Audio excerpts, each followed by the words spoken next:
C'était un mercredi soir ordinaire d'octobre 2019 quand Léa Dubois a pris son téléphone et a fait défiler machinalement Tinder. L'étudiante en psychologie de 22 ans était assise dans sa petite chambre à Munich, entourée de manuels et de tasses de café vides. Ses études à l'université Ludwig-Maximilian étaient plus exigeantes qu'elle ne l'avait imaginé. Et après une longue journée de cours, elle cherchait juste une petite distraction. Léa était ce qu'on appellerait une étudiante allemande typique, joyeuse, optimiste et peut-être un peu trop confiante pour son propre bien. Avec ses longs cheveux blonds et son sourire chaleureux, elle était populaire auprès de ses camarades. Pourtant, malgré son cercle social, elle se sentait parfois seule. La plupart de ses amis étaient en couple, et Léa aspirait à trouver quelqu'un avec qui elle pourrait avoir plus que des conversations superficielles. « Encore un » a-t-elle murmuré en faisant glisser son doigt vers la droite. Visage après visage défilait. Trop jeune, trop vieux, trop superficiel. Soudain, elle s'est arrêtée. Lucas Moreau, 28 ans. La photo de profil montrait un bel homme aux cheveux foncés avec un sourire confiant. Il portait un costume élégant et se tenait devant une voiture qui avait l'air chère. Les autres photos le montraient en train de faire du sport, dans divers restaurants et en voyage. Ce qui a particulièrement attiré Léa, c'était sa bio de profil. « Je cherche une vraie connexion. La superficialité, ce n'est pas mon truc. J'aime les conversations profondes et les personnes honnêtes. » Sans hésiter, Léa a glissé vers la droite. Le familier « C'est un match » est apparu sur son écran, accompagné d'une petite animation de feu d'artifice. Son cœur a fait un petit bond. Cela faisait des semaines qu'elle n'avait pas eu un match qui l'intéressait vraiment. Pas 10 minutes plus tard, son téléphone a vibré. Un message de Lucas. « Salut Léa, je dois être honnête, ton sourire m'a tout de suite captivé. Mais ce qui m'a encore plus intéressé, c'est que tu étudies la psychologie. Je trouve ça fascinant, la façon dont les gens fonctionnent. Ça te dérangerait de me dire ce qui t'a poussé à choisir cette voie ?» Léa a regardé le message, stupéfaite. La plupart des hommes sur Tinder commençaient les conversations par un simple « salut » ou des commentaires suggestifs. Voici quelqu'un qui semblait vraiment s'intéresser à elle en tant que personne. Elle a commencé à taper « Salut Lucas ». C'est une très belle façon de commencer une conversation. J'étudie la psychologie parce que je veux aider les gens qui traversent des moments difficiles. Ma meilleure amie a souffert de dépression sévère au lycée et j'ai vu à quel point l'aide professionnelle est importante. La réponse est arrivée presque instantanément. C'est incroyablement noble de ta part. Le monde a besoin de plus de gens comme toi, qui se soucient vraiment des autres. Au fait, je travaille dans l'informatique, mais mon cœur est tourné vers le bénévolat. J'aide régulièrement dans un refuge pour animaux. Peut-être que nous nous ressemblons plus que nous le pensions. Léa a senti une chaleur se répandre dans sa poitrine. Enfin, quelqu'un qui semblait partager ses valeurs. Les 2 heures suivantes ont filé. Ils ont échangé des histoires sur leur enfance, parlé de leurs rêves et de leurs peurs, et Lucas semblait trouver les mots parfaits pour chaque sujet. « Tu sais, Léa, a-t-il finalement écrit, j'ai eu une journée très difficile au travail aujourd'hui, mais notre conversation m'a fait tout oublier. Tu as une façon de donner aux gens le sentiment d'être compris. C'est un don rare. » Ce que Léa ne savait pas, c'est que Lucas avait étudié ses profils sur les réseaux sociaux pendant des semaines. Il avait analysé ses publications sur Instagram, suivi ses enregistrements et même découvert où elle étudiait bien avant qu'elle ne voie son profil Tinder. Son propre profil était soigneusement construit. Chaque photo, chaque texte était conçu pour attirer exactement le type de femme qu'il cherchait. Jeune, confiante, serviable. Le café Goldener Hirsch à Schwabing était aussi confortable que Lucas l'avait décrit. Léa est arrivée 5 minutes en avance et a trouvé une table dans un coin tranquille. Elle avait pris un soin particulier à sa tenue. Une simple robe bleue qui faisait ressortir ses yeux et ses cheveux lâchement tressés. Lucas est arrivé ponctuellement à 19 heures et Léa a dû admettre qu'il était encore plus beau qu'en photo. Il portait un jean foncé et une chemise blanche qui lui allait parfaitement. Son sourire était chaleureux et accueillant alors qu'il s'avançait vers elle. « Léa, Tu es magnifique, a-t-il dit en la serrant brièvement dans ses bras. L'étreinte a duré un peu plus longtemps que d'habitude, mais Léa a repoussé ce sentiment. Désolé d'être en retard de quelques minutes. J'ai vite acheté des fleurs pour toi. Il lui a tendu un petit bouquet de roses rouges. Léa a été touchée. Cela faisait longtemps que quelqu'un ne lui avait pas offert de fleurs. Les 2 premières heures se sont déroulées parfaitement. Lucas était attentif, posait des questions réfléchies et semblait vraiment intéressé par tout ce que Léa avait à dire. Il a raconté des histoires amusantes sur son travail, parlé de sa famille et de ses rêves. « Tu sais, » a dit Lucas alors qu'ils commandèrent leur 2e café, « j'ai l'impression que nous avons une connexion vraiment spéciale. C'est rare pour moi de me sentir aussi connecté à quelqu'un aussi rapidement. » Léa a hoché la tête en signe d'accord.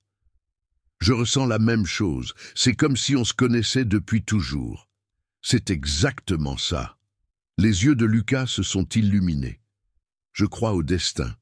Tu sais, certaines personnes sont faites pour être ensemble. » Il a tendu la main sur la table et a pris la sienne. « Je sais qu'il est encore tôt, mais j'ai l'impression que tu pourrais être la bonne. » Léa a doucement retiré sa main, mais a souri. « C'est très gentil, Lucas, mais prenons les choses doucement. Je crois aussi aux connexions spéciales, mais j'ai besoin de temps. » Pendant un court instant, une ombre a traversé le visage de Lucas si rapidement que Léa n'était pas sûre de l'avoir imaginé. Puis, il a de nouveau souri. « Bien sûr, tu as tout à fait raison. Je suis désolé si j'ai été trop pressant. » Lorsque le rendez-vous a pris fin, Lucas a insisté pour raccompagner Léa chez elle. Il fait déjà nuit et Munich peut être dangereuse la nuit pour une jeune femme seule. Pendant le trajet, il a posé une main sur son genou. « J'ai passé une merveilleuse soirée, Léa. Quand puis-je te revoir ?»« Moi aussi, » a dit Léa en repoussant doucement sa main. « Et si on s'écrivait demain pour planifier quelque chose ?» Ce que Léa n'a pas vu, c'est que Lucas n'est pas parti après qu'elle soit entrée dans l'immeuble. Il est resté assis dans sa voiture pendant 1 heure de plus, à observer le bâtiment.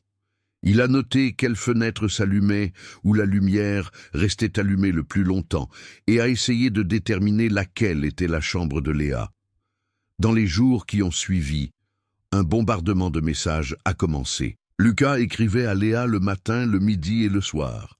Les messages étaient d'abord doux et attentionnés, mais ils sont rapidement devenus plus intenses et possessifs. « Bonjour ma magnifique Léa, j'espère que tu as rêvé de moi, tout comme j'ai rêvé de toi. Comment se passe ta journée? Tu me manques déjà. Je suis en réunion en ce moment, mais tout ce à quoi je peux penser, c'est toi. Pourquoi ne réponds-tu pas tout de suite? Tout va bien? Je sais que tu es là. Pourquoi tu m'ignores? » Léa a commencé à se sentir mal à l'aise. Elle avait l'habitude de ne pas regarder son téléphone pendant des heures, surtout pendant les cours. Mais Lucas semblait s'attendre à ce qu'elle soit disponible à tout moment. 1 semaine après leur premier rendez-vous, Lucas est apparu à l'université sans prévenir. Léa sortait d'un cours de psychologie comportementale quand elle l'a vu à l'entrée du bâtiment principal. « Lucas, qu'est-ce que tu fais ici ?» a-t-elle demandé, surprise. « Je voulais te faire une surprise, » a-t-il dit en la serrant fort dans ses bras. « J'étais dans le coin et je me suis dit que je pourrais t'inviter à déjeuner. » Léa a vu sa camarade Clara André qui la regardait avec des questions dans les yeux. « C'est très gentil, mais j'ai déjà des projets avec Clara. »« Oh, ce n'est pas grave, » a interrompu Lucas. « Clara peut venir avec nous. » Mais Clara a secoué la tête. « Merci, mais je dois encore étudier pour un examen. À plus tard, Léa. » Pendant le déjeuner, Lucas a posé de nombreuses questions sur les amis de Léa et sa routine quotidienne. « Au fait, tu connais bien Clara ?» Elle n'avait pas l'air très aimable. « Clara est l'une de mes meilleures amies, » l'a défendu Léa. « Elle est juste stressée à cause des examens. »« Je me fais juste du souci pour toi, » a dit Lucas en prenant sa main. « Certaines personnes sont jalouses de ce que nous avons. Tu es trop confiante, Léa. C'est beau, mais parfois c'est dangereux. » Dans les semaines qui ont suivi, le comportement de Lucas est devenu encore plus étrange. Il semblait toujours savoir où était Léa et avec qui elle se trouvait. Quand elle mentionnait qu'elle avait été avec des amis, il demandait des détails sur qui était là et ce qu'ils avaient de fait. « Comment tu sais que j'étais à la bibliothèque hier ?» a demandé Léa un jour. « Je ne crois pas te l'avoir dit. » Lucas a ri doucement. « Tu l'as mentionné, tu ne te souviens pas? En plus, je te connais si bien maintenant que je sais où tu aimes passer ton temps. » Léa a commencé à vérifier ses réseaux sociaux. Elle postait rarement sa localisation exacte. Mais Lucas semblait toujours être au courant. Un sentiment étrange a commencé à se répandre dans son estomac. Un soir, alors que Léa était avec son groupe d'études dans un pub à Maxvorstadt, elle a vu une silhouette familière à l'autre bout de la salle. Lucas était assis seul au bar, la regardant fixement. Quand leurs regards se sont croisés, il a fait un signe de la main et est venu à sa table. « Quel hasard !» a-t-il dit joyeusement. « J'étais juste de passage. » Mais Léa savait que ce n'était pas un hasard. Le pub était loin de l'adresse de Lucas et elle n'avait dit à personne qu'elle serait là. Ce soir-là, Léa a appelé sa meilleure amie Sarah André depuis sa ville natale de Nuremberg. « Sarah, j'ai besoin de tes conseils. Je crois que le gars que je fréquente se comporte un peu bizarrement. » Bizarrement, comment? Léa lui a parlé des messages constants de Lucas, de ses visites inattendues et de sa connaissance apparemment surhumaine de ses allées et venues. « Léa, » a dit Sarah d'une voix sérieuse, « ça ne ressemble pas à de l'attention normale, ça ressemble à du harcèlement.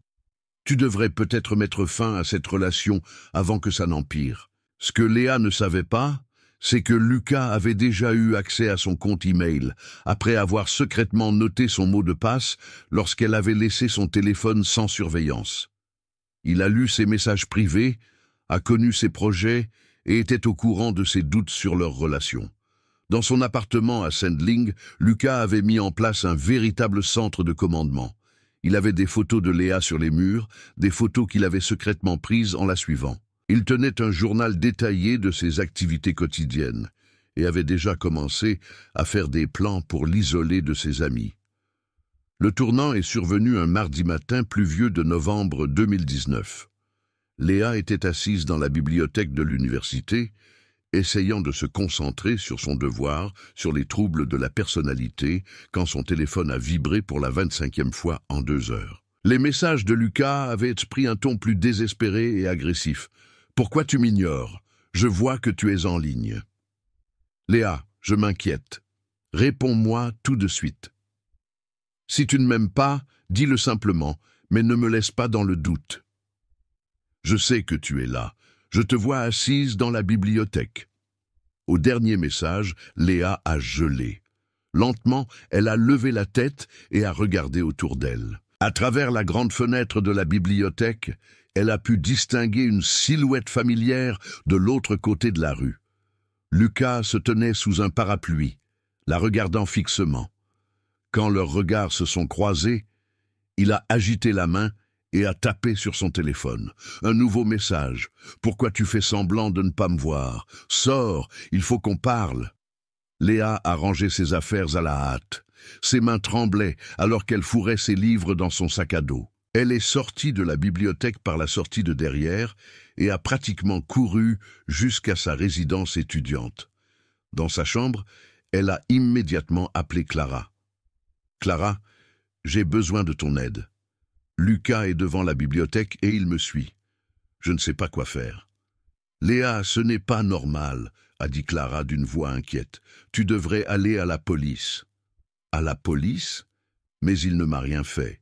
Il m'a juste regardé. »« Ça s'appelle du harcèlement, Léa. Tu dois le signaler. » Ce soir-là, Léa a rassemblé tout son courage et a écrit un message clair à Lucas. « Lucas, je pense que nous ne devrions plus nous voir. Ton comportement me fait peur. S'il te plaît, ne me contacte plus. » La réponse est arrivée en quelques minutes. « Tu ne peux pas être sérieuse après tout ce que nous avons. Je t'aime, Léa. Tu ne sais pas ce que tu dis. Parlons-en. » Léa a éteint son téléphone, mais la paix n'a pas duré longtemps. Le lendemain matin, elle a trouvé 12 appels manqués et plus de 30 messages. « Tu ne comprends pas à quel point j'ai besoin de toi, Léa. Sans toi, je ne suis rien. S'il te plaît, donne-nous une autre chance. Je promets de changer. Tu fais une terrible erreur. Nous sommes faits pour être ensemble. » Les derniers messages étaient sombres et menaçants. « Tu m'appartiens, Léa. Tu le sais, n'est-ce pas ?» 3 jours après leur rupture, Léa est allée à la police. Au quartier général de la police de Munich, elle a parlé avec le commissaire principal Weber, un homme d'une 50aine d'années, avec une expression fatiguée. « Donc, mademoiselle Dubois, » a commencé Weber après que Léa ait raconté son histoire, « vous affirmez que ce monsieur Moreau vous harcèle ?»« Je n'affirme pas. Il le fait, » a corrigé Léa. « J'ai toutes les preuves ici. » Elle lui a montré les captures d'écran des messages. Weber a feuilleté superficiellement sa documentation. « C'est beaucoup de messages. Lui, avez-vous déjà clairement dit que vous ne vouliez pas de contact ?» Léa lui a montré le message de novembre. « Ici, je lui ai clairement écrit que je ne voulais plus jamais le revoir. »« a murmuré Weber. « Et après cela, il a continué à vous contacter ?»« Oui, des centaines de messages. Il me suit partout. » Weber s'est penché en arrière. « Mademoiselle Dubois, je comprends que vous vous sentiez harcelée, mais ce que vous me montrez ici, ce sont surtout des déclarations d'amour d'un homme qui est manifestement très blessé. Il me suit. Il apparaît partout où je suis. Se déplace-t-il sur des voies publiques? Oui, mais... Alors il ne viole aucune loi. Mademoiselle Dubois, nous vivons dans un pays libre. Les gens sont autorisés à se déplacer où ils veulent. » Léa a quitté le commissariat avec le sentiment d'être complètement seule. Le système, qui était censé la protéger, a traité ses peurs comme une réaction excessive d'une jeune femme hystérique. La situation s'est aggravée de manière spectaculaire la semaine suivante. Lucas avait développé une nouvelle stratégie. Il a commencé à retourner le système contre Léa. 2 semaines après sa visite à la police, le commissaire principal Weber a appelé Léa. « Mademoiselle Dubois, pouvez-vous venir au poste cet après-midi? Nous devons discuter de quelque chose. » Léa espérait que la police avait changé d'avis et allait maintenant agir contre Lucas. Elle est arrivée ponctuellement à 14 heures. « Mademoiselle Dubois, » a commencé Weber sans détour, « nous avons un problème. Monsieur Moreau a déposé une plainte contre vous. »« Une plainte contre moi? Il affirme que vous le harcelez. Il dit que vous lui envoyez des messages obsessionnels, que vous l'appelez au travail et que vous contactez ses amis pour répandre des mensonges à son sujet. » Léa était sans voix. C'est un mensonge complet. Weber lui a montré un téléphone avec des messages qui provenaient soi-disant du numéro de Léa. « S'il te plaît, pardonne-moi, je ne peux pas vivre sans toi. Je vais changer, donne-moi une chance. »« Je n'ai jamais écrit ça, » a protesté Léa. « Regardez mon téléphone. Monsieur Moreau nous a expliqué que vous utilisez plusieurs téléphones et comptes e-mail pour le contacter. » Léa a soudain compris le jeu perfide que Lucas jouait.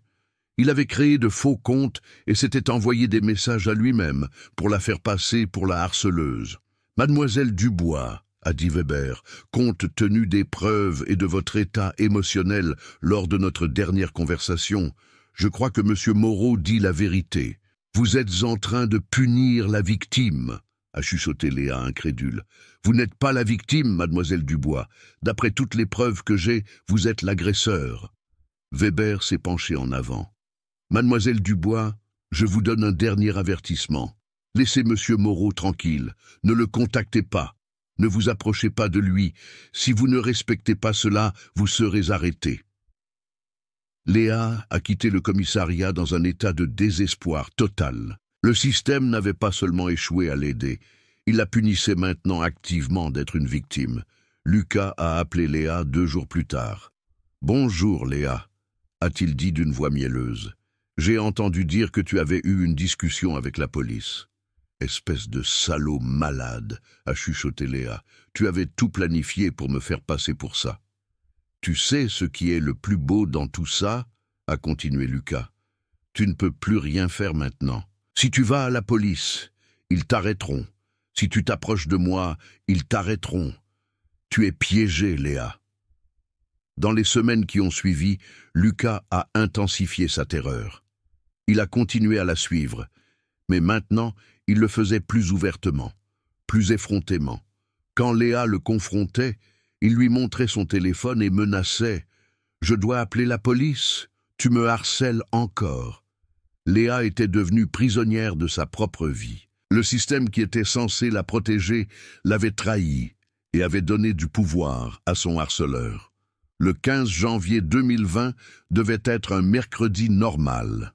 Léa avait prévu d'étudier avec Clara à la bibliothèque. Après des mois de terreur de la part de Lucas et de la trahison du système policier, Léa avait appris à vivre dans un état de vigilance permanente. À 21h30, elles ont rangé leurs affaires. « Je te raccompagne » a proposé Clara. « Non, ça va. Il n'y a que 10 minutes de marche » a répondu